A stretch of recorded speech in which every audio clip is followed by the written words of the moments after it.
Saladin. The Middle East. Saladin lived in a part of the world known as the Middle East nearly 900 years ago. As a young Muslim, he studied his faith and carefully followed its teachings. As an adult, he became one of the most famous Muslim military leaders in history. The world Saladin was born into was complex.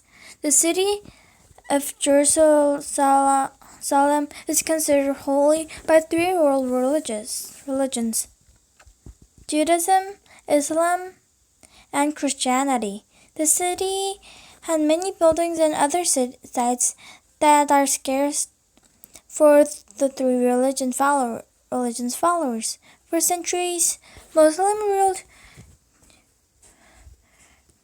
Jerusalem was home to Muslims, Christians, and Jews alike. In 1099, decades before Saladin's birth, Western Europe Christians arrived in the Holy City and seized control. They promised safety to the city's residents, but instead killed thousands. Saladin would reclaim Jerusalem for Muslims. Early years. Saladin was born in 1137 or 1138 to a Muslim family in Tikrit, Mesopotamia.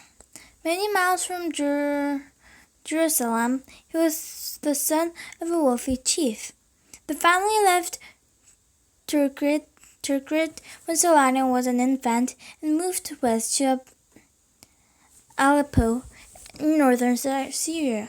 The area, which was under the leadership of Sultan Zengi, was part of the Turkish Empire. Saladin's father went to work for Zengi when Saladin was 6. The family moved again in Baalbek and Damascus, where Saladin attended school at a mosque before at age 7. He learned about following the 5 pillars of Islam: faith, prayer, fasting, and giving of alms, money or food for poor people, and pilgrimage. He also studied science, math, poetry, religion, and Arabic history and culture. He was more interested in becoming a scholar than preparing for a militarist career. Muslim society placed great importance on leading the spiritual life and having a connection with Allah, God. Muslims were taught to be fair, generous, loving, merciful, noble, and humble. Saladin's life underwent a great change in 1146. Zengi's second son, Saladin, took control of part of his father's kingdom after Zengi died. Saladin's father became governor of Damascus. And Saladin's uncle Shirkuh became a military general. Saladin joined Nur al-Din's army at age 14 and became the Sultan's chief aide a few years later. The Sultan was rich and powerful, but he led a life of honor and simplicity. He ruled with fairness and used his wealth to help his people. Nur al-Din was the model for Saladin's life. Rise to power. Saladin continued to learn, and during his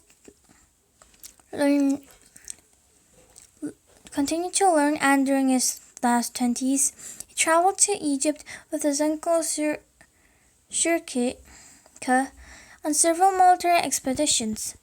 The purpose was to prevent Egypt from falling under the control of Western European Christians, known as Franks. Egypt was in a state of political confusion, and Shirkuh ended up becoming its ruler. After Shirkuh died 9 years later, Saladin, aged 31, became the new ruler in 1169. He also became the commander of Egypt's Syrian troops. Saladin vowed to free Jerusalem and to improve the surrounding area from the Franks. He improved Egypt's economy and built schools, which attracted scholars from Europe and Asia. Saladin could have lived in an enormous palace but preferred a small, simple house, and he gave away most of the palace's riches. As a leader, he gained loyalty because of his strength as well as his gentle and generous nature.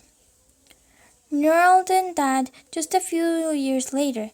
In 1174, Saladin, believing he was the best choice to rule, took an army into Syria and fought Nur al-Din's brother for 9 years. During that time, he ordered his soldiers to treat their armies with respect. Saladin's men never looted or burned villages, never pursued a retreating army, and never treated captives without mercy. Saladin was a skillful political and military leader, and his reputation for being firm, virtuous, and generous grew. By 1185, Syria, Palestine, Egypt, and northern Mesopotamia, the area between the Euphrates and Tigris River, were under Saladin's control. Fighting the Franks. In 1187, Saladin launched the war against the Franks, who had conquered Jerusalem 88 years earlier during the First Crusade. His plan was to drive out the invaders, take back the Holy City, and encourage the spread of Islam. At the time, the Franks were fighting among themselves over who should rule Jerusalem. Reinald of Chatillon, a man who was hostile toward Muslims, gained control of the trader routes. The Guy of Lusignan became king. Before them, Arab and Frankish traders had passed through each other's lands peacefully. When Reinald took charge, he broke treaties with Saladin, attacked Muslim trade caravans, and raided coastal towns. In the early 1187, Saladin's army captured the towns of Tiberias and surrounded the castle. In response, King Juh raised a crusader army of 20,000 soldiers to take back Tiberias. On the way, Saladin's army forced Guy's troops up against two hills called the Horns of Haddon. Although the Franks fought hard, Saladin's army defeated them badly. King Guy was taken captive, but Saladin later spared his life. However, he killed Reinald, who had destroyed the truce between Saladin and the Crusaders. Saladin then took control of this castle at Tiberias. The Franks fled to the fortress Estrie to build their forces again. Saladin decided to deal with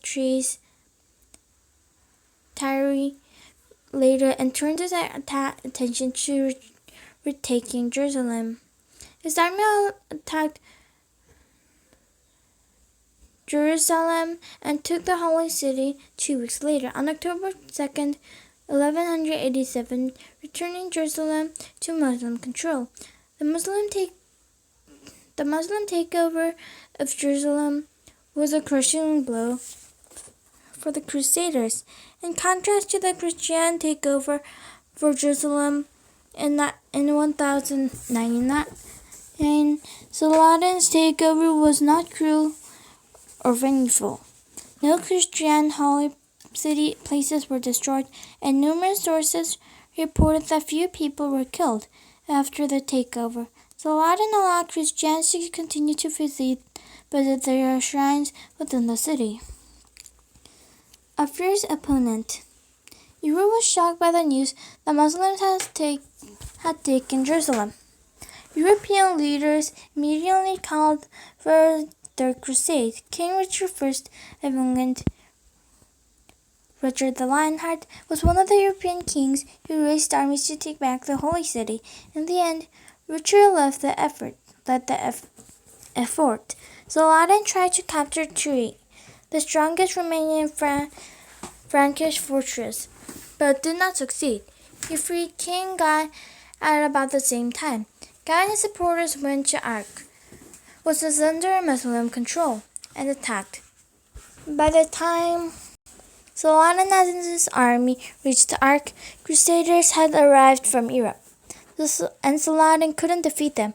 A battle lasting 638 days took place, with Muslims inside the fortress, surrounded by the Christians, surrounded by Saladin's army.